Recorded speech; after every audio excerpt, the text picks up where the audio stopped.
back to part 3 of mastering e4 for black.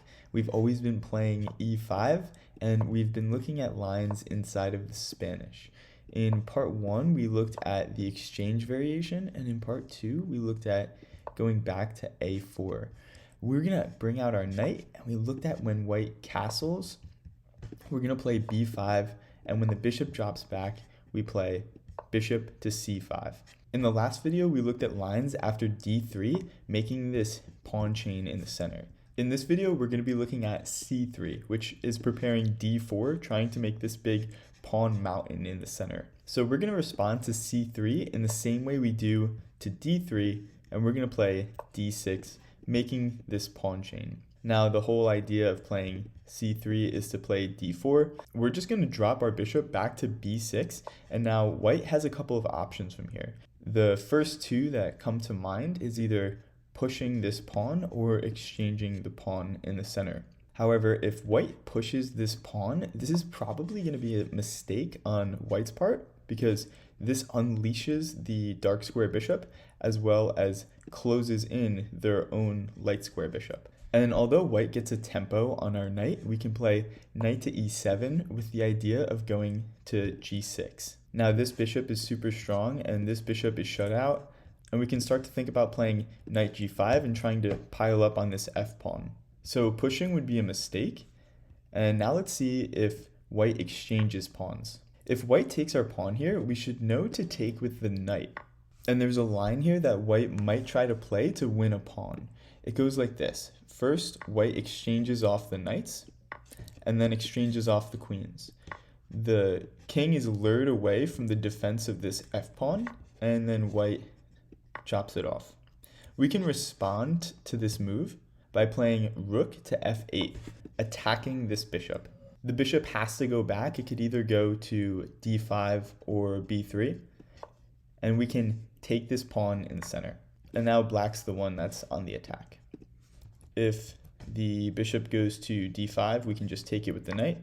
And when black takes back, we can just play something like bishop to b7. And now there's no way that white can save this pawn, and black has equalized this position. So let's recap everything we've done so far. We're always fighting out of an e4 position, playing e5, and we're looking at this knight f3 move. We always respond to this knight by bringing our own knight out, and white goes for a Spanish from here. We're going to play Morphy's pawn, and we either get this exchange variation or the main line with the bishop going back to a4.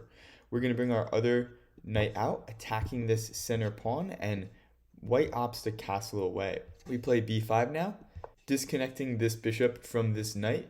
The bishop has to go back, and now we're going to play our bishop into c5, pinning this pawn to the king. Our knight is still attacking this pawn, so in the last video we saw pawn to d3. But white can also play pawn to c3 and leave his e-pawn undefended. We may not have time to take this e-pawn because we're still not castled, and our knight can kind of become a target in the center of the board. For instance, if we did take this pawn, what would we do after something like d4? So now our bishop is attacked, and our knight looks like it could potentially become a pinned piece if we trade off pawns in the center here. So we're going to avoid taking this pawn and instead solidify our own pawn chain with d6. Now black strikes in the center with d4, and we bring our bishop back to b6. So previously we looked at this pawn pushing or this pawn exchanging on e5, but now let's think about some other options from white. We see that this dark square bishop and this knight are the last two remaining undeveloped minor pieces. So white would probably bring one of these pieces out. The knight probably won't come to d2 right now because it would block in this bishop. So the bishop would probably come out first. The bishop probably also won't go to d2 because it would get in the way of the knight. So the bishop will probably either come to e3 or to g5. Also, white can think about pushing a4. And if he does that, he can even bring the knight to a3 and eventually trade off on this b5 pawn. But let's start with something more normal. White plays bishop to e3. Because we got both of our kingside minor pieces out, this is a great time for us to castle. And now we see that white can finish developing his minor pieces by playing knight to d2, allowing us to swoop in on g4, or he can play h3 first and stop g4. If white plays h3 and our bishop isn't able to get into this g4 square, we can decide to instead reroute this bishop to b7. If we play bishop to b7, our light square bishop is basically looking down the entire board, basically at white's king, and it's also defending the rook on a8. If white were to ever play a4, now we don't have to worry about hanging our rook after a trade on b5. So in a position like this, we can reasonably expect our opponent just to finish development with something like knight b to d2. And now let's look at our position for a second. All of our minor pieces have been developed, so now it's just a matter of getting our rooks to the center. And now we know that our bishop is on b7, so a move like d5 might look like it's trapping in the bishop. But now we're just going to move the knight away to e7, and now these pawns are sort of fixed in the center here. If white wants to, he can trade off this dark square bishop, and we have to take back with our c pawn. Now we don't have a c pawn to push and free this bishop on b7. If something like this happens, it's perfectly fine because white kind of blocks in his own bishop. We can even think about bringing our bishop back and eventually playing something like f5. But let's go back to the main position. Let's say white doesn't play h3, but instead just finishes development by playing knight b to d2. I've been thinking about this position for a while, and I wanted to bring my bishop to g4 at first, but I didn't really love either exchanging or going back. And if white wanted to play g4 here, I was trying to make this sacrifice work, where our bishop is now pinning the knight to the queen, but this queen could really just move anywhere out of the pin because this knight is supported. So this sacrifice, even though it takes away the center squares away from this king, I feel like there's just not enough firepower to finish the job. So the bishop would have to probably just go back. And I just didn't really like this variation. Like maybe the knight comes here and we're pretty much forced to lose our bishop. So I didn't like this bishop to g4 move. So I'm instead opting to just move my rook over. Some obvious plans of attack look like the knight coming into g5, putting two attackers on this f7 pawn, and we can defend it by just lifting up this rook. On our next move, we can play h6, and this knight would have to go back. So this plan doesn't really work. So let's think about a couple other things that white can do in a position like this. One simple thing white can do is just play h3 here, taking away that g4 square from us. Again, we can consider going to b7 because we realize that all of these squares are off limits for the bishop, and also e6 is off limits because of the pawn fork on d5. We can also just copy black and play h6, and now we take away this g5 square from their knight and bishop as well. Remember, if at any time here white plays a4, we can respond to this move by just moving our rook over to b8. And now if white wants to trade off this pawn, it'll be indirectly protected by this rook. So this rook isn't actually truly protecting it right now, but how could white actually attack this pawn? This rook can't come down here because the knight and the bishop guard that square. This bishop can't come here. This knight would have difficulty getting to this pawn. If this knight wanted to attack the pawn, it would probably have to go back to b1 and then to a3. And obviously this dark square bishop can't attack this pawn. If white wanted to use the queen, he could go queen e2, trying to attack like this, but we'll have discovered checks either from the knight or from the bishop after the queen takes. So something like this. We can go here. We'll have a discovered check on this queen. So let's just recap. We're looking at king's pawn games, and white attacks our pawn and we defend in the most classical way. We get a Spanish and we play Morphy's pawn. White either exchanges or continues the main line going back to a4. We bring our other knight out, and in pretty much every line, our plan is to go b5, kicking this bishop back to b3, and then we follow it up with bishop to c5. So whether white castles, plays d3 here, plays queen e2 here, plays the knight out, against most of white's moves here, our general plan is going to be play b5 and kick this bishop back to b3.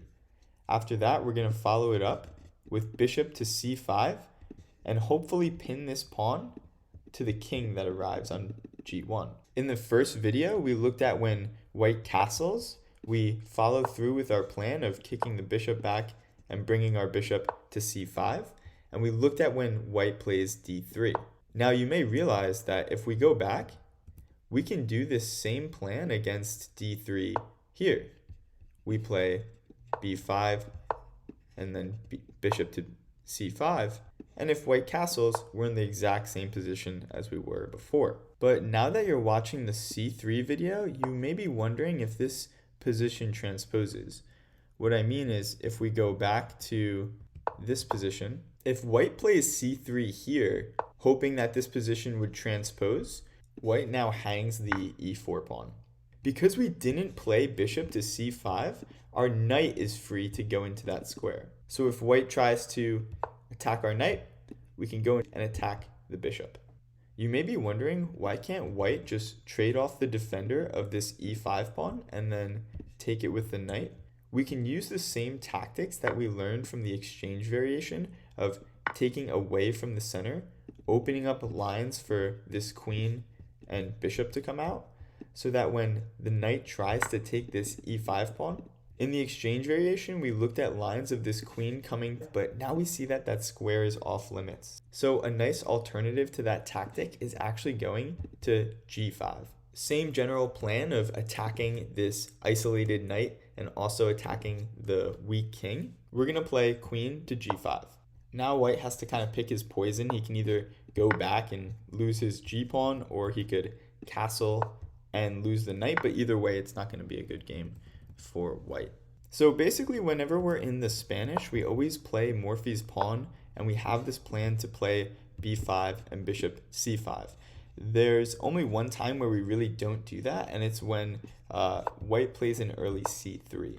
Besides this, I think the only thing that white can play to kind of trip us up is the Mackenzie variation of the Spanish with an immediate d4. We're always going to respond by taking this Mackenzie pawn, and let's look at what happens when white takes back with his knight. What we're going to do is we're going to trade off knights, forcing black to take with the queen.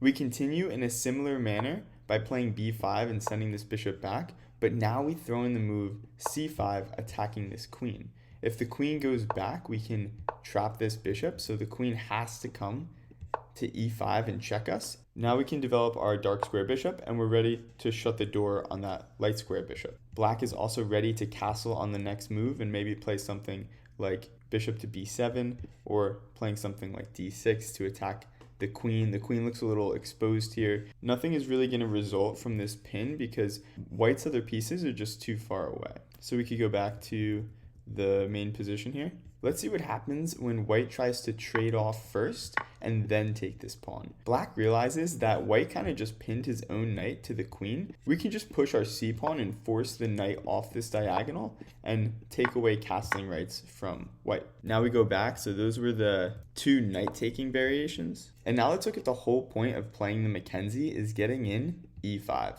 We're going to now bring our knight into e4, where it may look a little loose, but it's actually ready to go into c5 because we haven't played bishop c5 yet. After that, we can look to safely trade off our knight and try to hold on to our one pawn advantage. What's great here is if white plays this supernatural looking move, knight takes on d5, we can play the very thematic knight takes f2. We fork white's pieces, and white has to take with the king. We play queen to h4, with an attack on white's knight. Black is winning. So we played Morphy's pawn, and we get our two knights against the Spanish. White tries this Mackenzie variation of the Spanish, playing d4. We are always going to take this Mackenzie pawn and allow white to play e5 on us. White just opened up this little e4 pocket that we can put our knight to, and we're looking to go to c5. Unless white thinks that he can chop off this pawn in the center, we have surprise attacks on f2. If white first tries trading, we can take back, and if white tries taking off the pawn now, we can push to c5. The knight has to go somewhere, and we can trade queens, and then we have a fork on f2. So if we go back, here we're allowing white to play e5 and attack our knight. Here, white leaves this e4 square open for our knight to jump in. The main move here is castling, and we're going to respond to this move by playing knight to c5. We can play this because we didn't bring our Archangel bishop here, and now our knight is looking to trade off this light square bishop. If white just goes back, he's going to lose the piece anyway, so white will most likely trade off this bishop on c6, and we remember to take away from the center. Not so that this queen can save this pawn, that pawn cannot be saved, but that our bishop has the ability to get developed now. So let's say this knight takes the pawn. Now the main move here is bringing the knight back to e6, looking to trade off pieces and go into an endgame. White would be wise not to trade queens here because black would have a small advantage with this bishop pair. I would say if you get to this position as black, one thing we want to do is get this queen out. We would like to play bishop to e7 and then just castle, but we know that this rook is coming to the open file and it's going to attack our queen. We probably don't want to bring the queen this way, so I would say something like queen h4, looking at the h-pawn would be good, and then bringing the bishop to e7 and castling, getting your rooks to the center would probably be the most simple way to go about this. So let's go back to the main variation when they play the Mackenzie. We take this pawn and they push. We throw our knight into e4, and we usually get this move castling. We start to attack this bishop over here, and most of the time they'll trade off this piece. We take away from the center. Now we play knight to e6, looking to trade off the knights and using our two bishops against their bishop and knight. So let's go back. What if we go back to this main position and right after we take this Mackenzie pawn, instead of playing e5, white opts to castle. Now e5 is going to come on the next move, and it's kind of hard to stop. You can't just take the pawn like this because your knight gets pinned. If we play d6 here, we would defend e5, but now our knight is pinned to the king, and something like knight takes d4 is going to have a lot of pressure on our pieces. So before we even get into anything like this, let's just play bishop to e7 against this castled Mackenzie setup. On the next move, we're getting ready to castle, but you may be wondering what happens if e5 hits. Obviously, we don't have this pawn on d6, so e5 comes freely, but now we're getting ready to go into e4. Remember, we put our bishop on e7, not c5, so now this square is open for our knight to retreat to. Not only is he retreating, he's also going on the attack after this undefended bishop. Furthermore, because we didn't take this e-pawn, there really is no effective pin from white's knight or queen, and we're going to look to make our way over to c5 with our rook, castle, and then eventually play d6 at some point and get our bishop out into the game. So this is our usual setup against the Mackenzie, and now we can go back to the main position. So we're just going to do our last recap. We're doing everything out of e4, e5. They attack our pawn and we defend with our knight. We get a Spanish, we go into the Morphy, and they go back. We get our second knight out, and we're getting ready to play b5 followed by bishop to c5. White can make one major mistake that derails this plan, and that's c3, hanging that e4 pawn. White can also play the Mackenzie, which we're always going to accept. So let's say white continues on the main line by castling. We're going to go into our Archangel variation like this. We looked at c3 now. This is perfectly fine. We're going to play d6 against it. And when white plays d4, we're moving our bishop back, and we're here in this main line c3 variation. Let's discuss some main ideas here. We're always wary about taking this pawn in the center because we don't want to lose to tactics like bishop to d5, forking our knights. We also are looking out for this a-pawn. If this a-pawn ever comes to a4, we can either bring this bishop up to b7 to defend our rook, or we can just move our rook over to b8. Let's say we get something like bishop to g5 instead of e3. We can handle a bishop move like this just like we did on the other side of the board by playing h6. If white chops off our knight here, we're perfectly happy with taking this trade, getting our queen developed, and then getting castled on the next move. White would usually go back here, and now we can hit white with g5 again. If you saw the previous video, you can see why trades like this don't work, mainly because of rook to g8 attacking this bishop, and now our light square bishop is getting ready to go on the attack. If white tries defending the bishop with something like h4, now we can play bishop to g4, attacking this queen. There is no defending this queen with something like f3 because now we're just blowing up the whole center and there's no time to take this bishop. This is pretty much going to be game over after either pawn takes pawn, or you can even play something like rook takes, and if you take back, this is going to be some kind of checkmate like this. And now the queen's coming over to the side. So this is going to be a quick game. So usually white doesn't try to sacrifice there and instead goes back to g3. In the last video, when we kicked this g5 bishop back to g3, we followed it up with h5 and h4 attacking this bishop. To get these moves in, we used the fact that there's a knight on f3 that can take this pawn and then take this pawn. And while those moves were played, we got our counterplay in. Part of the foundation of our counterplay in the last video was the fact that there was a pawn on d3, not c3. Now that there's a pawn on c3, it defends d4. Not just the d4 pawn, but this d4 square. So if this knight ever tries to come in to attack this knight, it's not going to work because this pawn is here. That makes this pin with the g4 bishop way less effective. Do you kind of see that? So if this bishop was here, pinning this knight to this queen, how helpful would it be to add pressure to this piece by bringing a knight either to e5, which isn't possible because our own pawn is there, or bringing it to d4. In the last variation, this was possible, but now it's not. So we're not going to go and attack this bishop for all of those reasons. Instead, we're just going to castle. We're going to look to bring the king up on our next move to protect this h-pawn and also to unpin the f-pawn. As you can see, there's a pin right now on our king. You may be worried about castling after pushing a pawn in front of your king, but there's actually nothing that white should be able to do from here. For instance, trading off here would just lose a knight, and playing h4, now your knight is kicked out of this square. Let's say the knight goes back to h2. Now there are 2 attackers on this piece and 2 defenders, so black is safe here. So these attacks aren't going to work. You may also be looking at this position and wondering why white can't just trade in the center, and now he has 2 attackers on this pawn and only 1 defender.